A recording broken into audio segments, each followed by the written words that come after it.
Hi, it's me again, Deb. Life in my lane. Yes, this is my third video I'm putting out in 2 days. I don't know what to talk about. I have so much here to talk about. I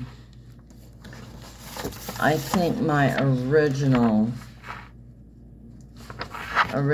thought was to talk about music therapy. But I have these, Riding the Wave and TIPP. They are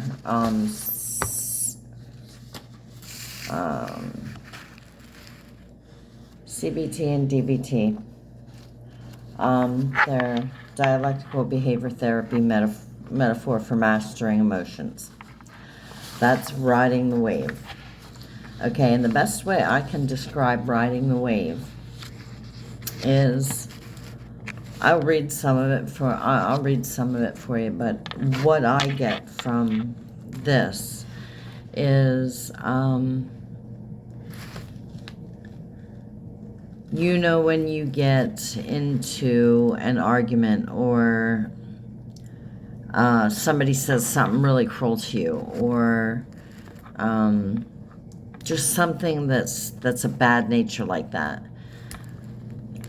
I've learned in my 52 years of life that they're just words. No matter what anybody thinks about you, you have your worth. You're a good person. You're you. Instead of getting upset, yelling, screaming, fighting, whatever the case may be, riding the wave is, to me, letting it roll right back off your shoulders. If someone calls you a really bad name, I don't want to swear, but I did last night, but I don't want to swear, but so they call you the B word, and that really, really triggers something in you.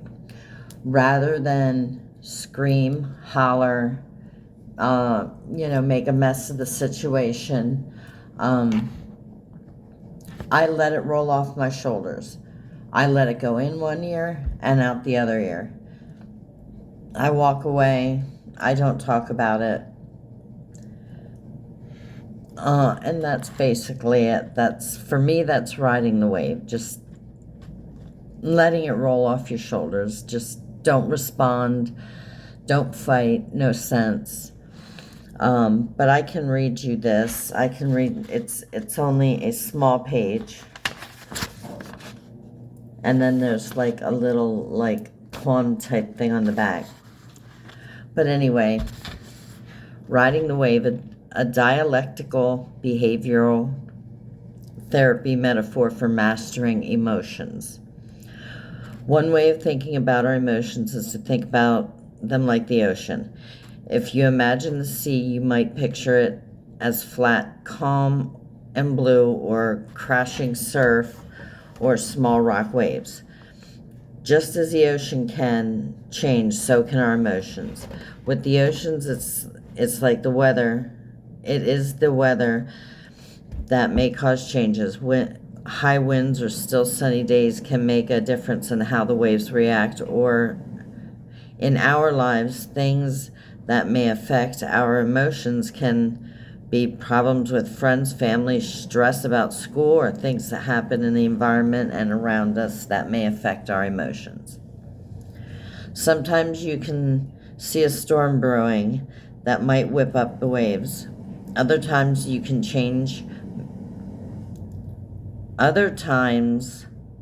change may happen with little warning. But what we know for certain about the sea is that our emotion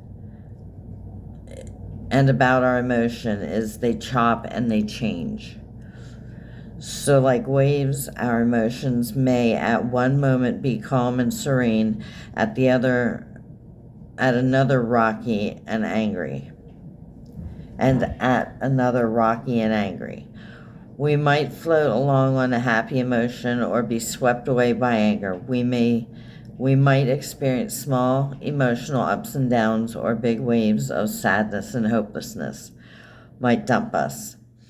We can let our emotions push us around and move us along, or we can learn how to harness our emotions. We can learn how to float with our feelings, letting them wash over us, or how to surf the big feelings, not letting them crash over us, but taking control and riding the wave.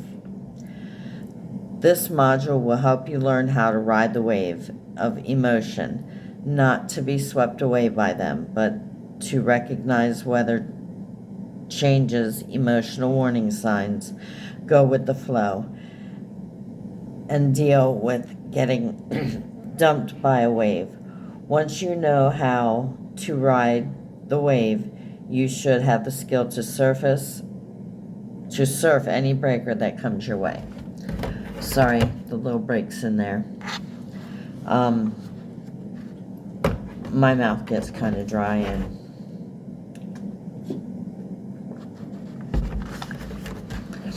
and that's where the breaks come in. Okay, now on the back of this, it's just a little, it's like a poem type thing. And it has a picture of a wave. And it says, riding the wave of emotion. Okay, I'm going to say number 1, number 2, number 3, number 4, because there's a couple of them and they kind of all run together. So number 1 is observe your feelings. Notice it, step back, and get unstuck. Number 2, experience your feelings. As a wave coming and going, try not to block the feeling. Don't try to get rid of it. Don't try to push it away. Don't try to hold on to it. Don't try to make the feeling bigger. Number 3, remember you are not the feeling. You don't need to act on it. Remember times when you have felt differently. Number 4, become more comfortable with your feelings. Don't judge it. Radically accept it as part of you. Name your feelings. Invite it home for dinner and sit with it. Now there was something in there, radically accept it. Eventually I'll get to that, but I can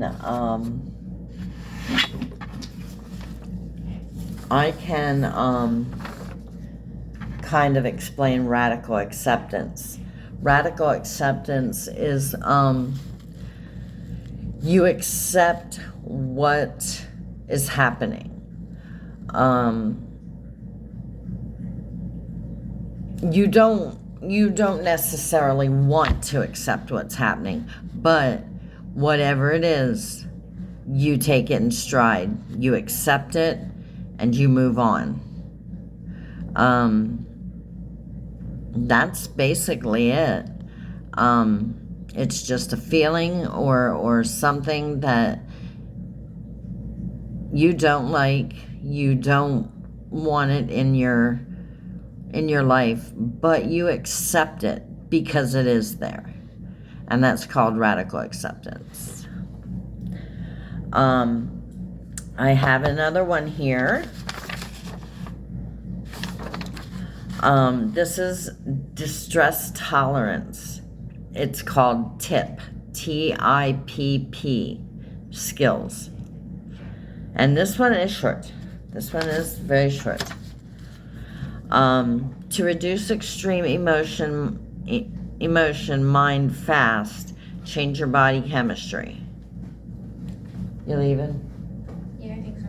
Okay. Am I making too much noise? No, I have to go. Oh.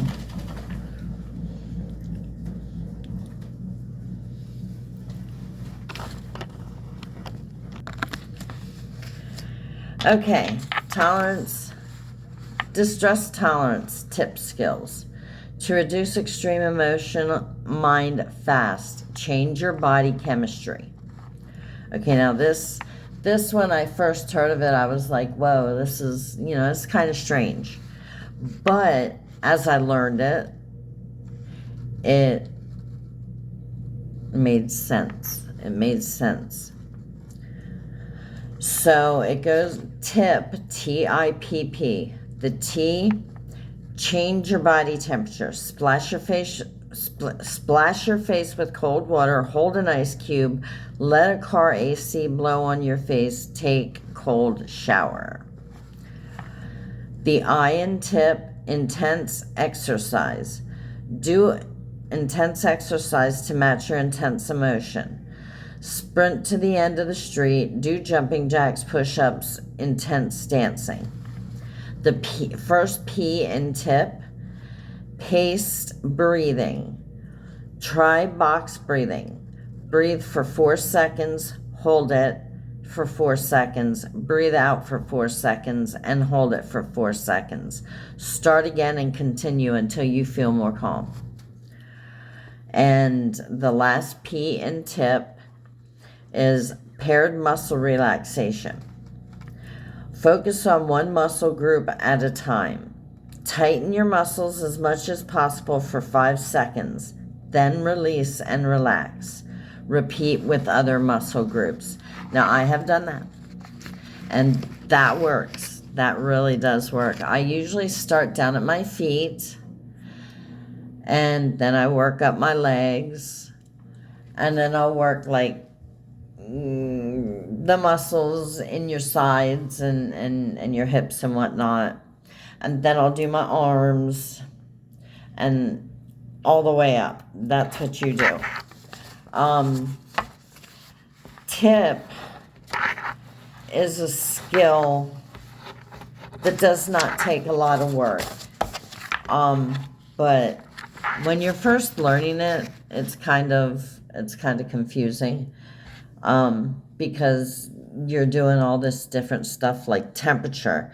If you change your body temperature, what is that doing?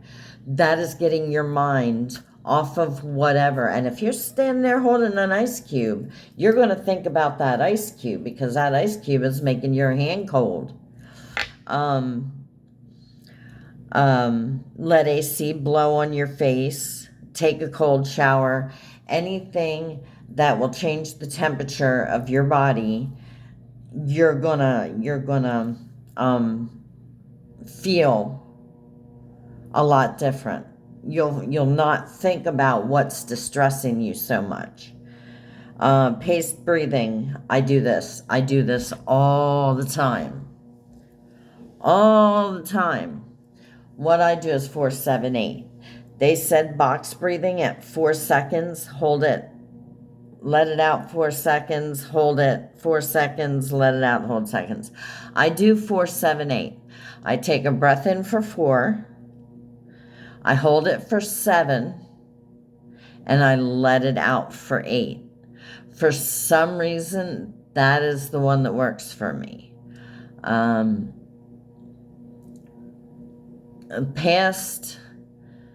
The past 3 or 4 days now, I've been getting panic attacks and anxiety attacks and whatnot.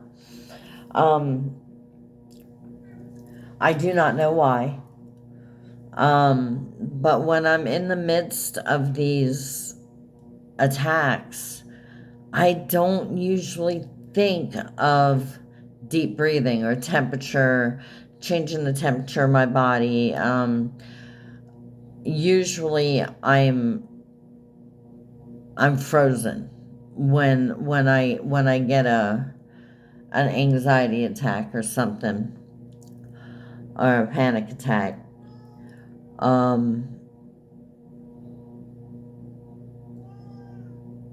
Yeah, I just deal with it. I either cry or I lay there and I wait until the pain goes away.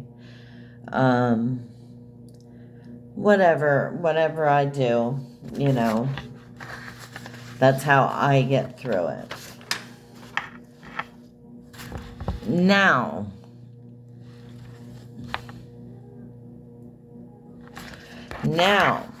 this is something this is something that I think helps a lot of people. We all have our favorite singers. We all have our favorite bands.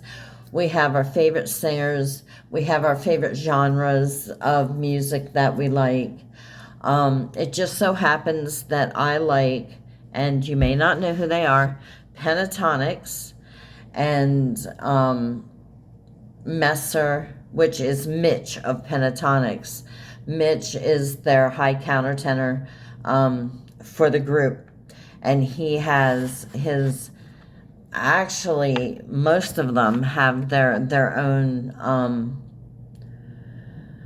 solo careers, but Mitchie's is the one that I follow all the time. I just can't not. I have a thing for very high voices, very high male voices. I don't know what the deal is, but yeah. It says the power of music for health. And they use things like Mozart and whatnot like that. You know, the older stuff that's very, very calm and whatever.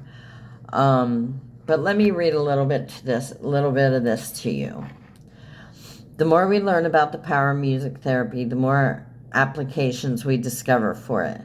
Music is medicinal. It might expect a statement like this to come from someone in a drumming circle or sleazy record label executive, but the idea that music can be used for health and to heal the mind increasingly grounded in scientific evidence, not theory.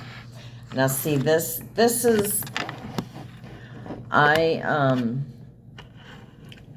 an avid Pentatonics fan. I've gone to 2 of their concerts. I've gone to one of Messer's concerts out in LA. I live in Pennsylvania, and I flew to LA just to watch a 90-minute concert of this guy. And I play him all the time. I don't know if y'all can hear him.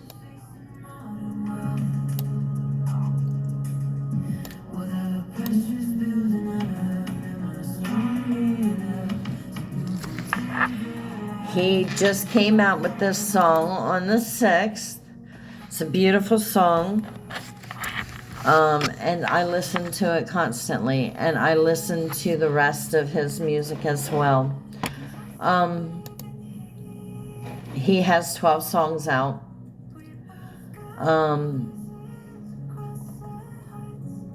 And he's beautiful. He's beautiful in every way, shape, and form. The music, the voice, the personality, everything. So he is my favorite. Okay, where did I stop? But the idea that music can be used for health and to heal the mind is increasingly grounded in scientific evidence, not theory. Recent studies show that people coping with Parkinson's can learn to walk more easily when rhythms assist their gait. Other research suggests autistic children find social interaction become easier when accompanied by music, and the less aesthetic is required when music is played to spinal surgery patients.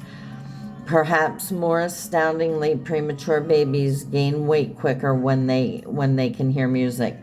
And see that I can I've always been a music freak since I was a child. Always had music on. Always had a radio or a stereo, or I'm 52 years old, so I had all the old stuff, record players, things like that. But I always, always, always listen to music. As far as gaining weight, no, I didn't gain weight. I was a tiny, tiny little thing. But my kids grew up listening to music. I had 3 boys and a girl. 2 of the boys had passed, so I have my oldest son and I have my youngest, my daughter. But every single one of them in the car always wanted music on. Music, Mom, music, music, Mom, music. So we'd turn the music on and we'd stop talking and we'd just let them listen to music. And I can't say they were healthy. I had, the only one of my children that was healthy was my daughter. She was born with no ailments. I had 2 sons who was born with cerebral palsy and one that was born with hydrocephalus. My one with hydrocephalus, he's my oldest. He's my one that's still here. And music is a part of his life, like it's a part of my life. I'm not sure how my daughter is with the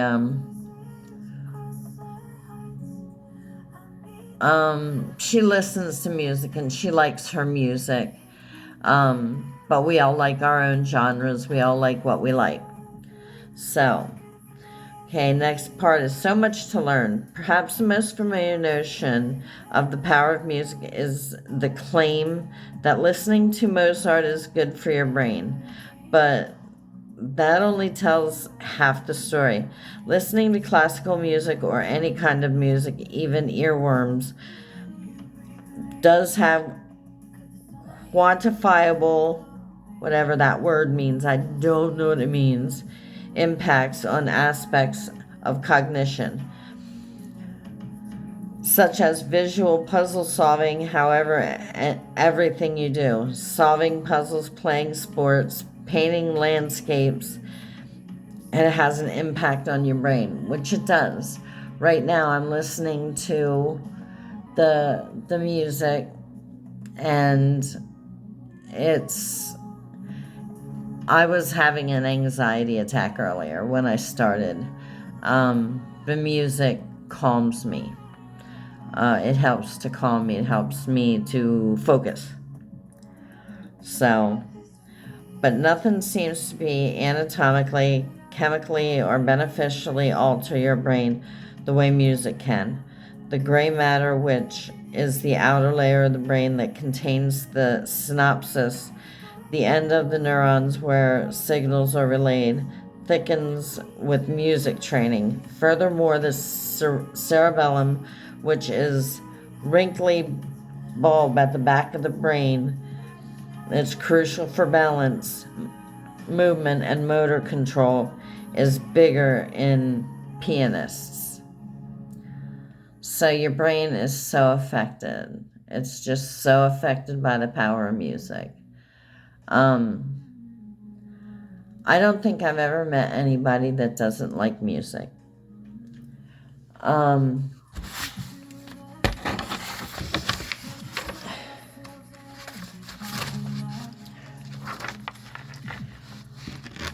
Okay.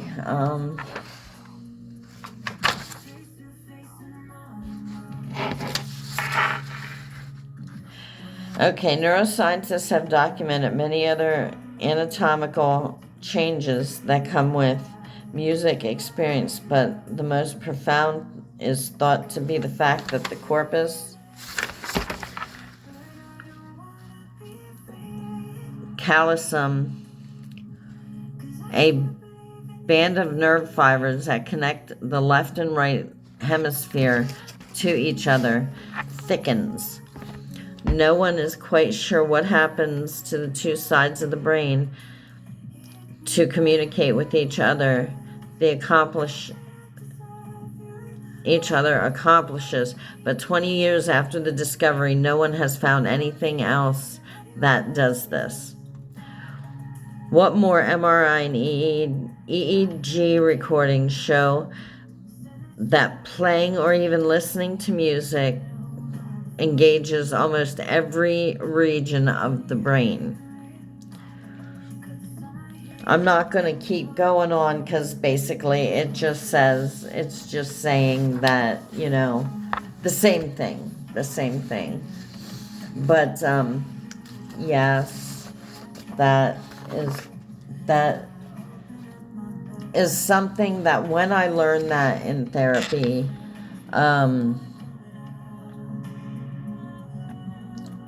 I understood why music meant so much to me. I've always listened to it. I've always had a shitty life. Sorry, I swore.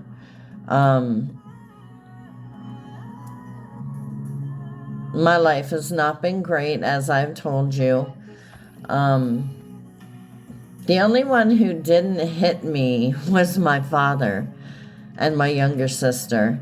Everybody else enjoyed whooping on me because I was a tiny little thing. But every time something would happen, I would hide in my room. I would play my music. I would cry. I would do whatever I needed to do. But music has always been a very big part of my life. So give it a try. It's worth a try. Now, there is something that I do want to read. I read to a friend last night, and I could not believe how accurate this was with him. I know him from online. I got to know him. I got to know who he was. I got to know what he was. I got to know everything about him. This is 13 Signs of High Emotional Intelligence. I'm not going to go reading through all this unless something needs to be clarified. But what I'm going to do is I'm just going to read, see how I have them highlighted. I'm going to read those highlights. And like I said, if anything needs to be explained, then I'll read it. Okay, 13 Signs of Emotional Intelligence. Wonder what emotional intelligence looks like in everyday life? Here are 13 examples. You think about feelings. You don't ignore them. You pause. The pause is simply taking a moment to stop and think before you speak or act. You strive to control your thoughts. You don't have much control over emotion you experience in a given moment, but you can control your reactions to those emotions by focusing on your thoughts. Okay, number 4, benefit from criticism. Instead of getting defensive, think about that. Think about the criticism. Maybe there is something you're not doing right. Maybe there's something that you could better yourself with. It's not rocket scientist, people. It's sometimes you just benefit from the criticism. I do. I know I do.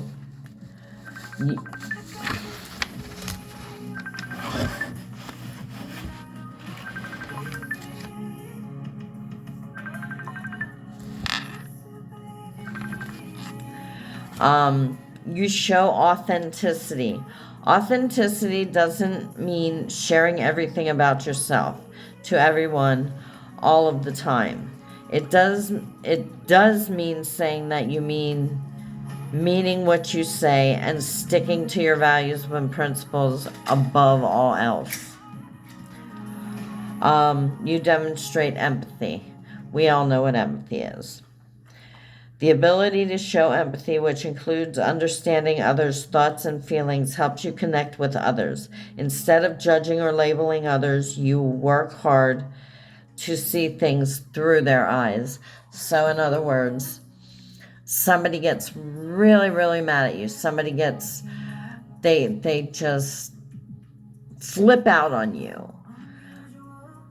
what I do is I think in my head, oh my God, what happened to this person that made them like this?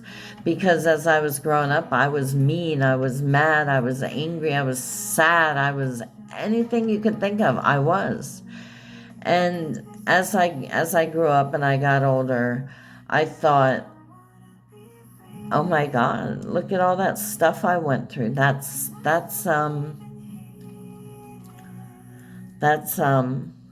what made me the way I am. But after this past year and a half going through therapy and whatnot, yeah, it helps. It helped it, and it made me see, rather than judge somebody for what they have gone through, just wonder, just what happened to this person that they're like this. And you can even ask them. If they don't want to talk about it, don't talk about it. It's fine. You praise others.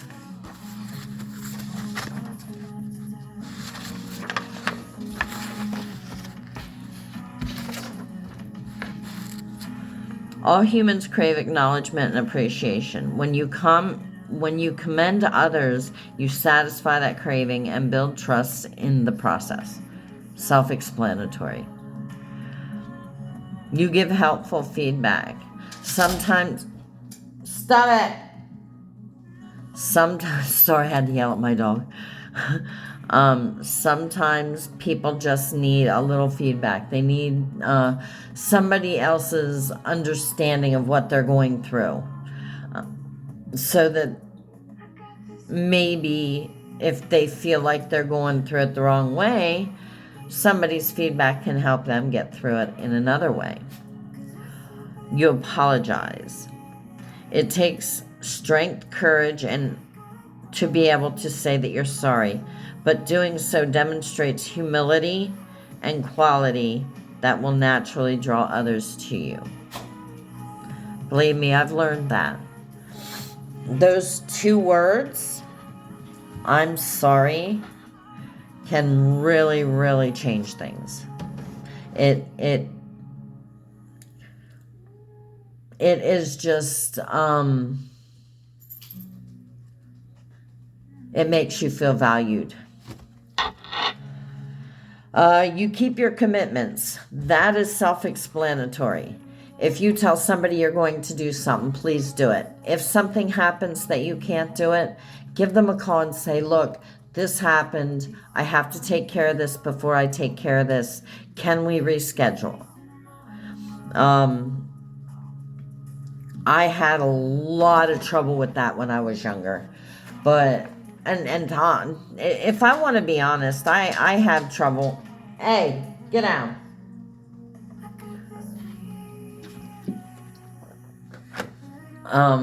I still have a little bit of trouble with it. I'm usually late to things. I say fashionably late, but it happens. Okay, our next one would be number 12. You help others. One of the greatest ways to positively impact emotions of others is to help them. Doesn't matter what you're helping them with. I help people. I help a certain person all the freaking time. She gets paid for things. I don't get paid for things, but I still help her.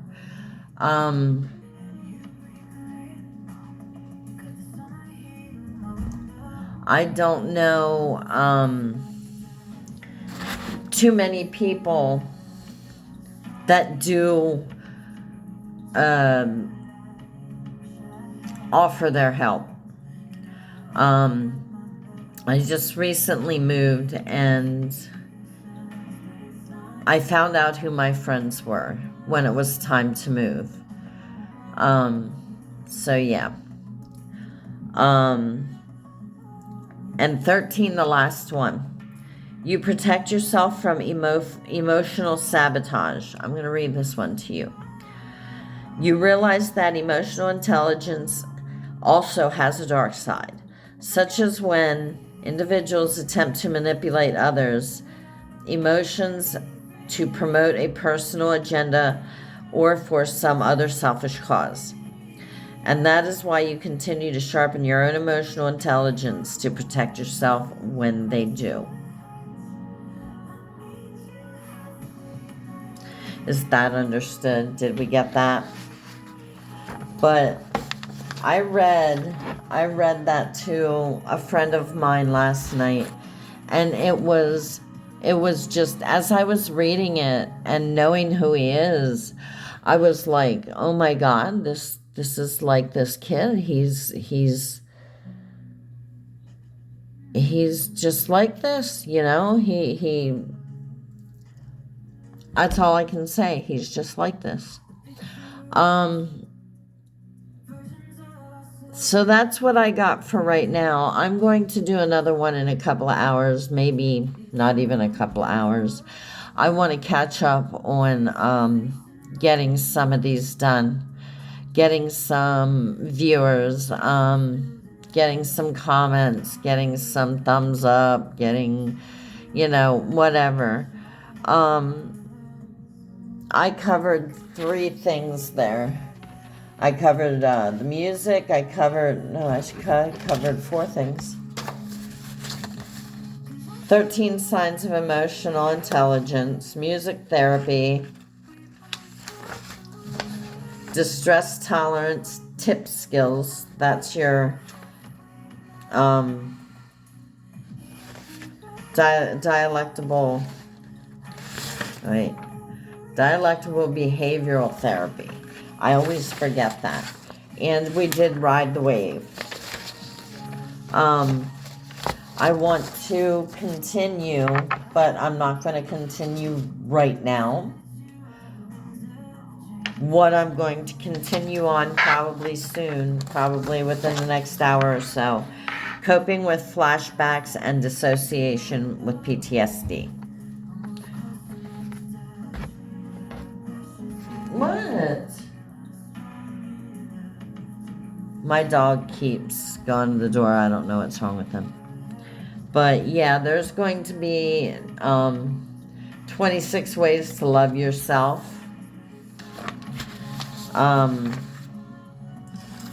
So yeah, we're going to have probably 3 or 4 more things in my next one, which will be probably within an hour or so. So thank you for watching. Please hit that like button. Please share. I'm trying to get this going again. I really slacked on it because I had just had so much going on in my life, and now I'm together and I want to help people. I have a friend. Her name is Steph. She's on Meet Me. If you haven't heard of it, it's a streaming site. Some people use it for a dating site, but it's a streaming site mostly. And she does a show on Sunday nights that same thing I'm doing here, mental health awareness. She lets people get in her box and then they'll talk, and it'll be like 10 or 15 minutes.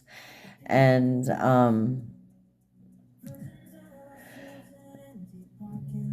it gives people a chance to talk, to get some of their shit out, some of their what's in here that they can't get out.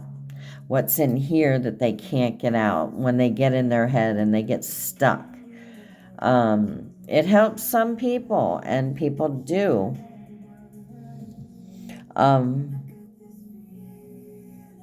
I would like to invite you to Meet Me. If you do not have the app, I would like you to download the app, and I will guide you to connect with Steph on Sunday nights at 9 p.m. Eastern, 8 p.m. Central, 7 p.m. Mountain, and 6 p.m. Pacific. if you would like to join that would be amazing. And then she basically got me to want to do this again. So I think she's afraid that I snatched off of her what she's doing, but I was doing this from 2020 on. So I just took like a year and a half break off of it. So hopefully we can work together as a team and we can do this. Like I said, if you do not have Meet Me, download Meet Me, and you can get a hold of me on here, and I will guide you to her. She's amazing. She's got the biggest heart I've known, and I think you all would really, really enjoy her. So yeah, with that being said, I really would appreciate a like and subscribe. It would be amazing, and a share, because I'm going to keep doing this and I want it to grow and grow and grow and grow and grow. I know some of the stuff is boring, and I'm sorry. Not everything about mental health is exciting. But it does help some people, and that's all I'm trying to do. So you all take care. I will see you this afternoon. Have a good day.